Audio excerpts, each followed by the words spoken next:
Hi, I'm Louise Krikorian, and this is Shaping Our Story, where I talk with exemplary leaders about their passion, purpose, and perseverance to encourage you to thrive. Today, our guest, Belinda Womack, is a Tampa Bay area jazz icon as a singer-songwriter who recorded with Kristofferson's Combine Music in Nashville, Tennessee. She also worked at Panorama Records, a subsidiary of RCA, where she recorded her hit song Seabiscuit in the Fifth, which remained on the top Billboard chart from 1980 to 1981. Belinda grew up in Augusta, Georgia, where she started singing with her siblings when she was 4 years old and started performing with her godfather, Jerry Harris, when she was 11. She made a transition from performing to full-time worship chaplain, where she sees to the needs of her community.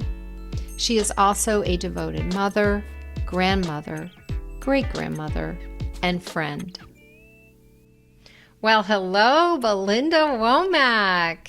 Hi, Louise. Hi, finally we're here. I can't believe it. I know. Thank you for your patience. Oh, you're more than welcome. And I know we see each other during our rehearsals for the choir. Yes. You had told me that you went to Savannah State University right after high school to become a science teacher. You worked at the University Hospital in Augusta, Georgia as a unit clerk. And that job inspired you to attend the Medical College of Georgia because you wanted to make more money as a transcriptionist for the hospital. Yes. But yet, when you were growing up, you did have some challenges because that was during the civil rights era.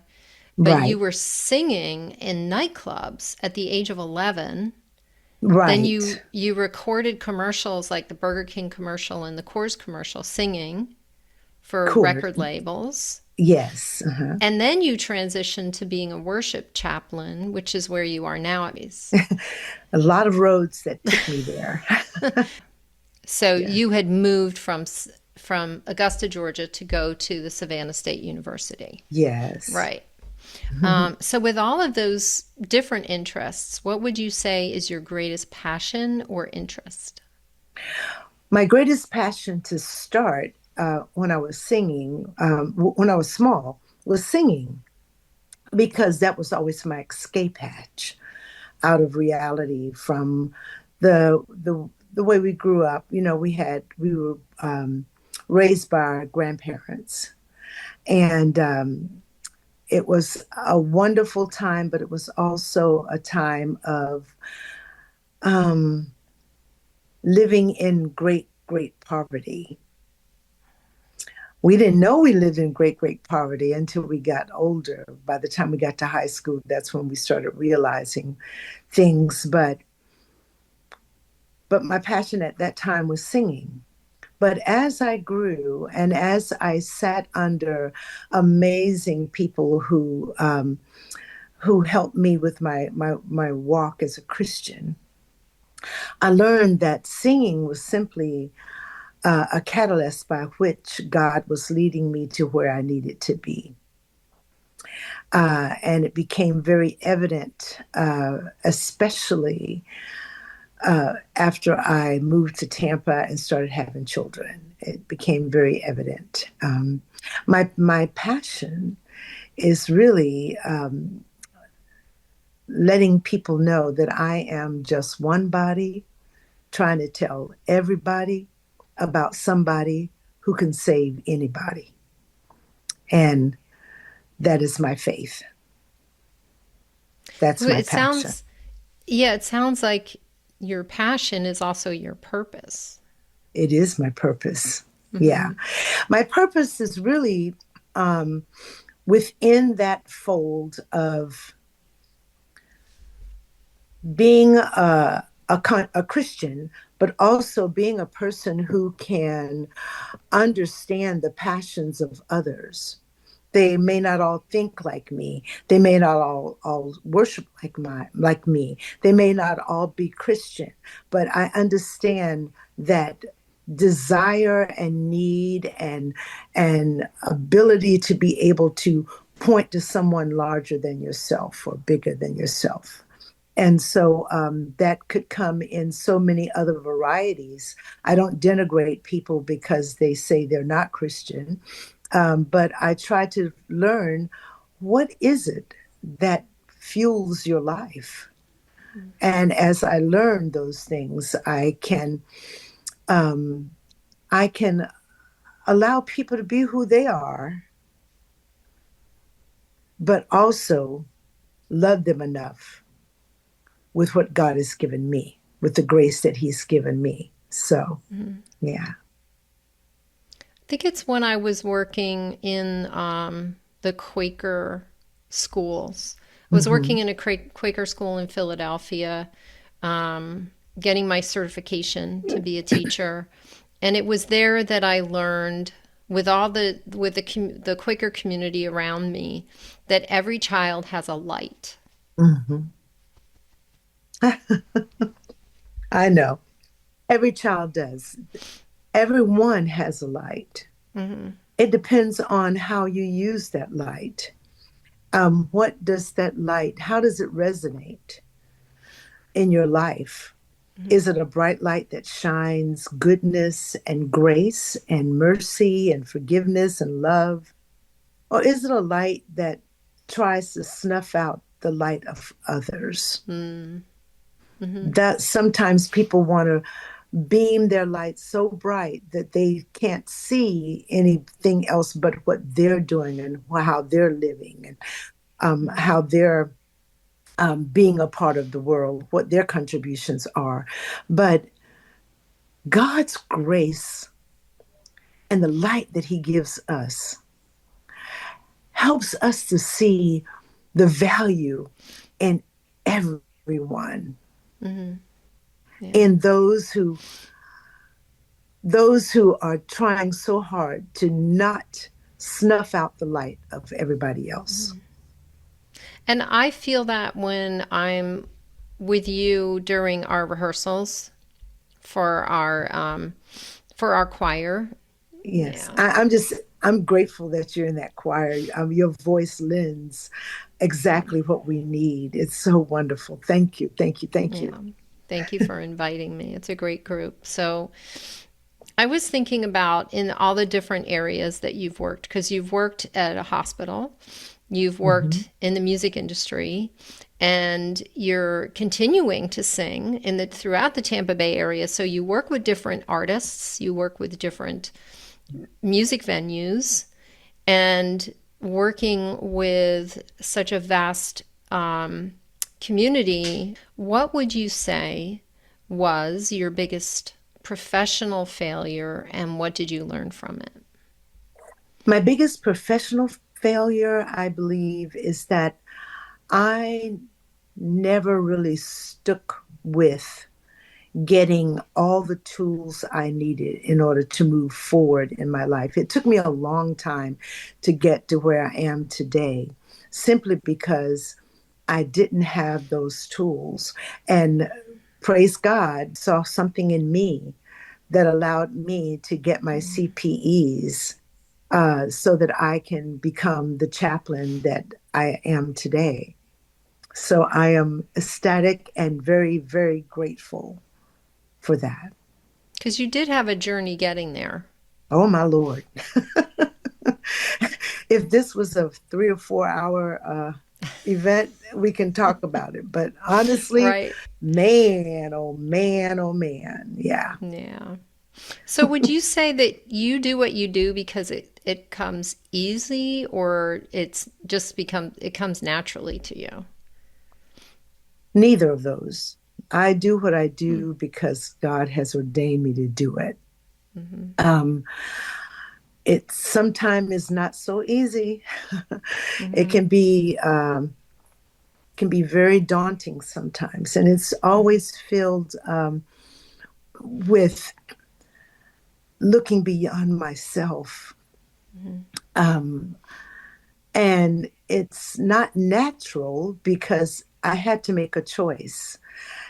Most people want to make choices that are easier to live through. You know, you don't want to choose the ones that's going to cause you angst Right. or bring sadness or Right. bring, you know, other folks' stuff onto you. But praise God, I made the choice to stick with where God was leading me. And once I did that, everything just changed.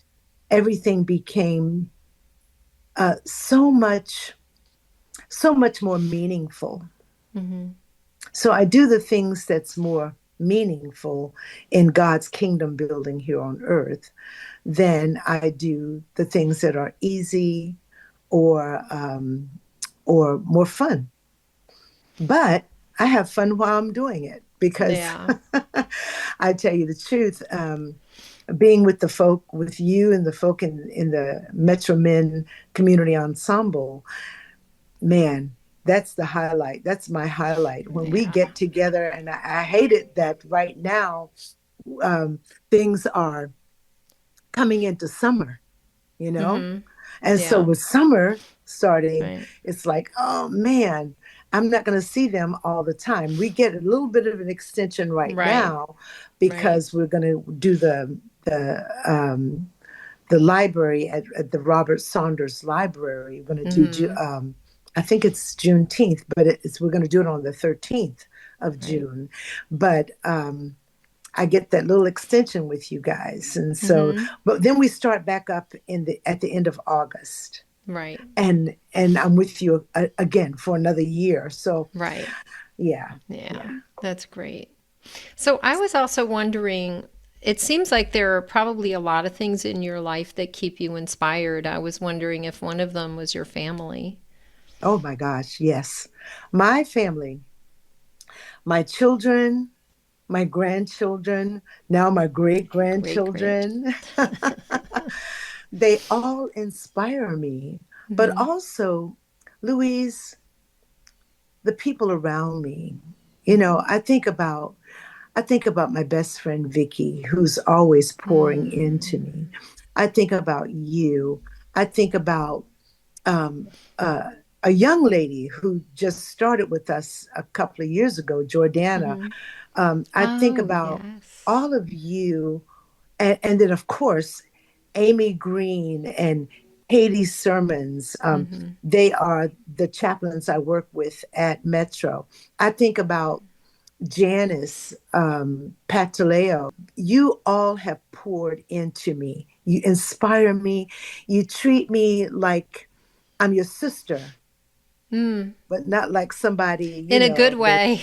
yeah, yeah, yeah, in a good way. Yes, yes. And then I think about my sisters, who I love and who inspire me too, because I know the struggles we've all gone through. Right. And yet I could look at lives and say, wow, wow, but you're still moving, you're still Right.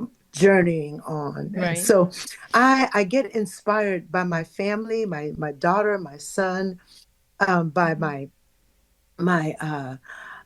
adopted children and my grandchildren and my great grandchildren and all of those folk that's around me. But I'm also inspired by my community and by the people who see in me things I don't see in me, and the people who call me out for accountability. I love that. Yeah. So many Well, people well, don't want accountability, but no, I I do. do. I do. Yes. Please tell me if you see something that I seriously need some feedback on, because that's the Mhm. only way that I'm going to grow, That's right. you That's know? right. Yeah. I don't understand it when people say, you can't judge me. Yes, you can. If you're a Christian and I'm a Christian and I'm out loud saying that I'm a follower of Christ and I'm not doing what he would do, yeah, you got Yeah. you can please judge me and Right. call me out and call me up and say, "Hey girl, we need to talk." Right. Yeah.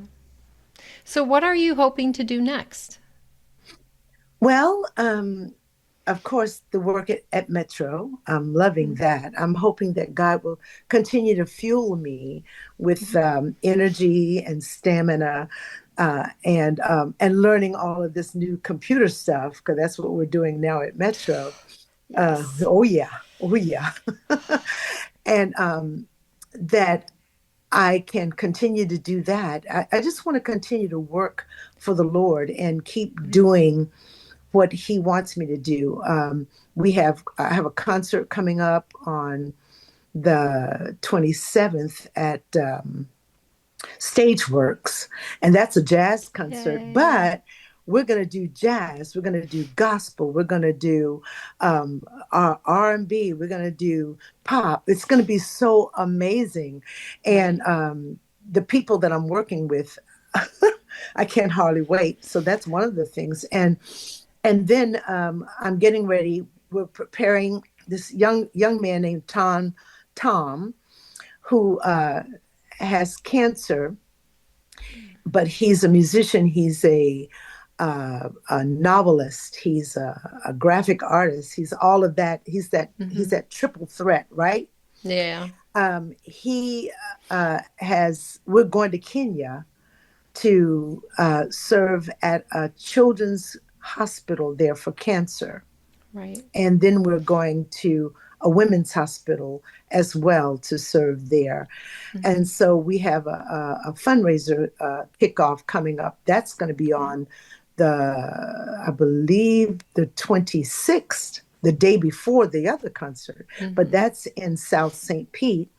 And the Stageworks concert is in Tampa. So usually Right. people don't go across the bridge for each other. So I'll get it No, on when both it's sides. important. Yeah, Yeah, when when it's it's important, important. That's we true. do. That's true. Yeah. Yeah. So, what is your advice for someone starting their own journey? Don't give up. Thank Don't give you. up. I can say that I never gave up. Even in the hardest times when I felt like I had just lost it all, when I felt that my life was literally over, Mhm. I did not give up. God said Yeah. no. Yeah. And which allowed me to say, not today, Satan, not today. Don't give up, because you never know what you're going to live into. Mm-hmm. God has people in place along this journey that will see in you what you can never see in you. Mm-hmm. And don't ever just dispel a person's presence in your life, because even if it doesn't work out to be a lifelong friend, it could be Mm-hmm. the friend of the moment. We live for a day and a season and a lifetime. Mm-hmm. Yeah. And so Good.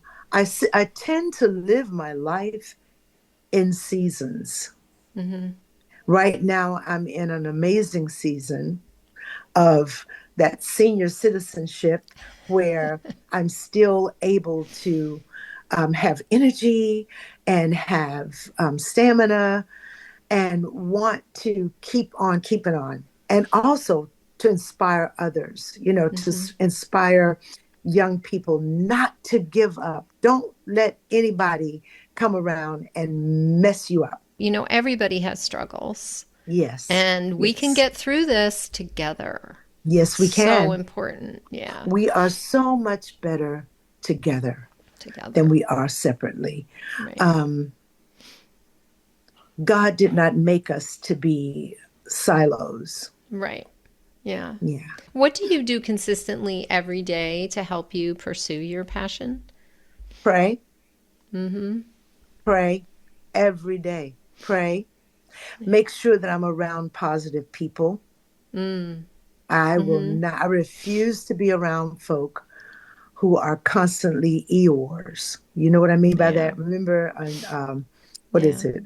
Winnie the Pooh. Winnie the Pooh, Eeyore, Oh, everything is such a downer. Everything. Yeah. I No. lost my tail. I know I lost my way. Oh, I'm not loved because I don't have this. I don't look No. like that. No, no, no, no, no, no, But no. we can have bad days. Oh I yeah, mean, I've like had bad days. you don't want to, if you have a friend who's had a bad day or they're going through, like you said, like a difficult season, Hmm.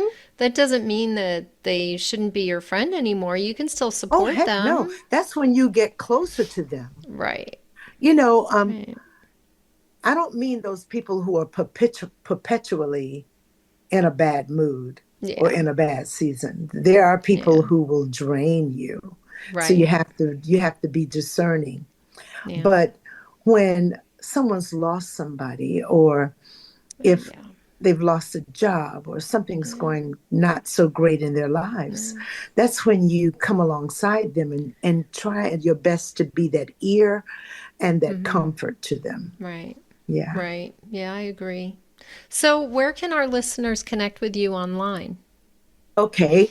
They can go on Facebook to Belinda West Womack, Okay. and hit me up there.